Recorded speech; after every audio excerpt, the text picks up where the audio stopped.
oportunidade de, né, jantar com o ministro, e agora ainda na minha conversamos um pouco também. E eu dizia para o ministro, né, que eu acompanho o STF, como todos nós aqui há muitos anos, e todos os ministros que saíram, né, sempre tem aquele de pronunciamento da saída, né, fazendo um discurso lá no plenário do Supremo. E eu comentava que o único ministro que eu acompanhei o discurso na ida da saída foi o ministro Aires. O ministro Aires sempre teve uma doçura, ainda que nos temas mais difíceis, mais delicados, né? Sempre colocando a veia poética nas suas decisões, né? Então, a minha pergunta para o ministro, complemento, né?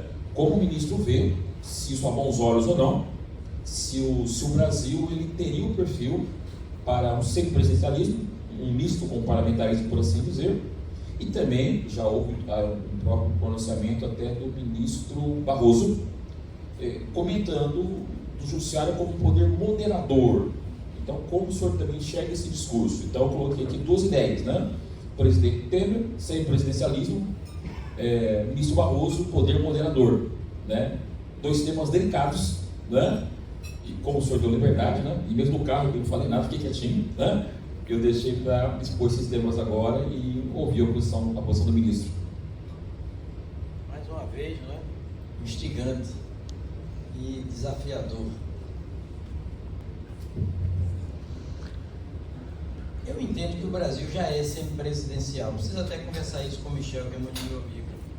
Fui assistente dele na PUC de São Paulo, amigo de toda uma vida. O Brasil já é um semipresidencialismo, mas é porque nós temos uma tradição autoritária no Brasil. E os presidentes chegam e fazem, eles sim, fazem além do que a Constituição nos autoriza. E a gente termina aceitando, assimilando. Nós padecemos de muitos defeitos de fabricação colonial. Um desses defeitos de fabricação colonial é o autoritarismo, é a concentração de poder em torno de pessoas e não de instituições. Se nós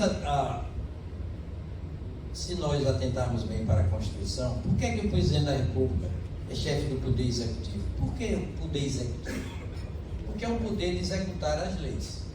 Olha, é um gravitar na órbita da execução das leis. É um trabalhar balizado pelas leis. As leis antecedem a atividade do poder executivo.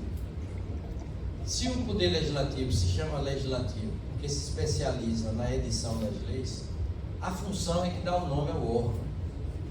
Nós temos, na verdade, devíamos chamar de tripartição das funções estatais, em nome dos poderes. Função legislativa, função executiva, função jurisdicional. Isso é que não interessa. Os poderes são meios, as funções são fins. Há um poder de legislar, que antecede ao de executar. O presidente da República só pode expedir decretos e regulamentos para quê? Diz a Constituição, para fiel execução das leis. Só pode editar medidas provisórias com força de lei, provisoriamente. Quem converte uma medida provisória em lei é o Congresso. Quem anula uma medida provisória, deixa de aprovar, é o Congresso, formalmente. O presidente da República veta projetos de lei, sanciona projetos de lei, promulga e publica a lei já completada. Ou seja, é um gravitar na órbita da execução das leis. Diz a Constituição no artigo 5º, número 2, ninguém será obrigado a fazer ou deixar de fazer alguma coisa, senão em virtude de lei. Quem é que faz a lei? O Congresso Nacional. Quem é que julga o Poder Executivo por crime de responsabilidade? O Senado Federal.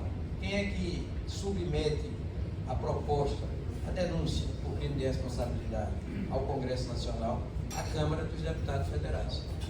Já é um semipresidencialismo. É só cumprir. Agora, olha que coisa interessante. Não precisa poder moderador. Vou pedir permissão ao ministro Luiz Roberto Barroso para discordar da opinião dele. Já discordei da opinião do presidente Michel, agora respeitosamente discordo da opinião do ministro Luiz Roberto Barroso. Não há poder moderador no Brasil, nem pode haver. O que é moderar? Moderar é aplanar, é aplacar, é amortecer as coisas, é amainar, é diminuir o ímpeto, o rigor das coisas. Isso é moderar. De certa forma é pacificar, moderar. O poder moderador não existe no Brasil confiado a nenhuma instituição. A teoria da separação dos poderes é a teoria da separação das funções. Tudo começa com o legislativo, passa pelo executivo e desemboca no poder judiciário. Se respeitarmos isso, não precisa poder moderador. Agora, suas duas perguntas foram primorosas. Eu tive que ser contra Michel Temer e contra Luiz Roberto Barroso para dar esse tipo de resposta. Eu acho que você já sabia que eu ia dar esse tipo de resposta, contrário aos outros dois colegas eminentes a quem eu muito admiro no plano intelectual. Luiz Roberto Barroso mesmo me substituiu para honra minha, muita honra minha, no Supremo. A minha cadeira que eu deixei foi ocupada por ele. E ele sabe que não se pode confundir tomar posse num cargo com tomar posse de um cargo. Que ele é um democrata convicto, é um jurista exponencial, um dos maiores juízes da história do Supremo Tribunal Federal, Luiz Roberto Barroso. E Michel Temer é um portentoso constitucionalista. Portentoso constitucionalista. Bem, é como penso, data vênia de entendimento contrário.